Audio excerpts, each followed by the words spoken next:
Hello there, I'm Kunal Jethwa, and this time I am back with a model that I created to have demand forecast and S&OP go hand in hand and give us better inventory coverage, have less working capital, and plan our future demand well in advance so that we can keep a good coverage of stock, and it can help us to achieve our sales and meet our customer requirements on time.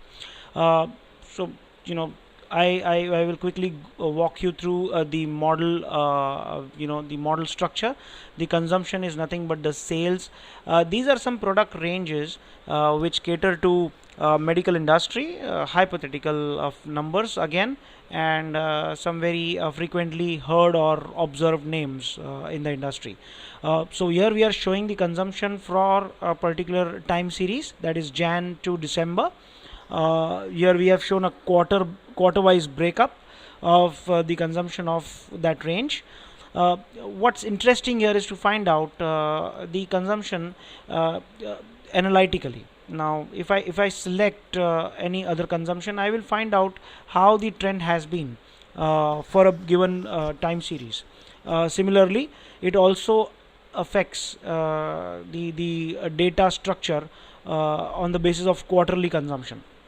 Now, here we have again, let's say if we have selected cardiology impact has been considered in this particular structure, and this drives or walks us through the consumption. The forecast is again plotted on the basis of the exponential smoothing method, and here what we can find out is, given the alpha of 0.3, which is not moderate or not very aggressive, but to begin with, if we have an alpha of 0.3, we get the estimated forecast of the next month's demand, which is this number. Actual is again the consumption. Error is nothing but an econometric measure, or to find out the variance between the quantity or the value variance between actuals and the forecast. The absolute number for the variance, for the error, the squared error, and the variance percentage. Now here, the moment we make a change and check out the trend, we also see the trend being changed here. These are all linked together to have one click visibility at a demand forecast, which carries out the entire S&OP and tells us exactly what is going to be our next optimum demand. To have a visibility on the structural performance of this analysis, we have the consumption charts, wherein based on the product range we can select their monthly trend, the product range consumption contribution, the product contribution, and the quarterly consumption. Furthermore, this model is also attached to the inventory part. Now, as as discussed in my last video, we do have the inventory control playing a very vital picture here. Again, we must have the number of days stock decided to drive the stock levels and to have the stock level indicators. This is all a formulated structure wherein you will understand, or you will get to know what kind of stock you should, or what is the optimum quantity you should maintain. Now, in this structure, we are trying to find out if this particular supply point holding 235 stock with 62 quantities in transit, what would be the minimum, reorder, base level, which is the optimum level, and maximum.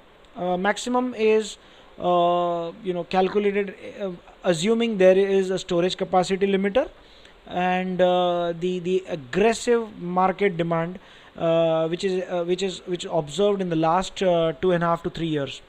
It tells us where your stock stands, what level your stock stands, and just the indicators of average monthly consumptions, and also the pending orders, the hardcore demand, considering the 9 days demand which has come from the customer, and we have them in the form of customer orders.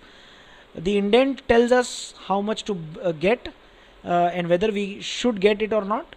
And just to walk you through the base stock origin, the optimum stock calculation is nothing but 30 days stock level parameter. uh, we have this set of model we must have this set of model to have the demand, the sales and operations all in control, and also the inventory on the same platform. Again, just to give a brief or a very short note on what exactly I'm trying to say. This model is covering the demand planning, where we have used exponential smoothing method. The demand is through the demand driven forecast, and it is created at SKU level and regional level. Alpha, again, as I mentioned, is considered to be 0.3 to begin with the forecast calculation. We have S&OP model versus consumption that also tells us the variance and gap. Inventory control, again a very vital part, is taken care in this model. And we must not consider the order quantity if we receive a bulk requirement from our sales and operations team before the order has actually come in our system. That calculation should be added to over and above the base or the max stock level. The assumed regions will be again north, east, west, south, no matter which country you are taking care of in terms of the supply part or the demand part. The supply point here is an assumption to be an international factory point. The lead time for ocean or air, if you are catering to a supply point which is outside the country, it is considering 30 days, and for air it is 7 days. This is the lead time for transportation. Buffer stock, again base stock parameter, we have kept as 30 days. Some time is requested from you all viewers and listeners to patiently put and understand this model. Charts will only give you charts, and this is nothing but the link given here. Again, a short introduction about myself. I am Kunal Jethwa. Currently I am taking care of demand planning, inventory control, S&OP and forecasting with order management portfolio. I currently take care of more than 100,000, which is 1 lakh combinations of SKU and supply point permutations.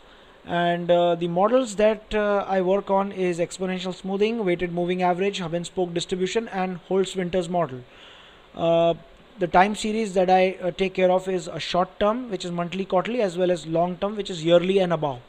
So thank you for giving your time to observe this video, and I hope you enjoy it. Next time I will join you guys with a better and an upgraded version of this model. Thank you all.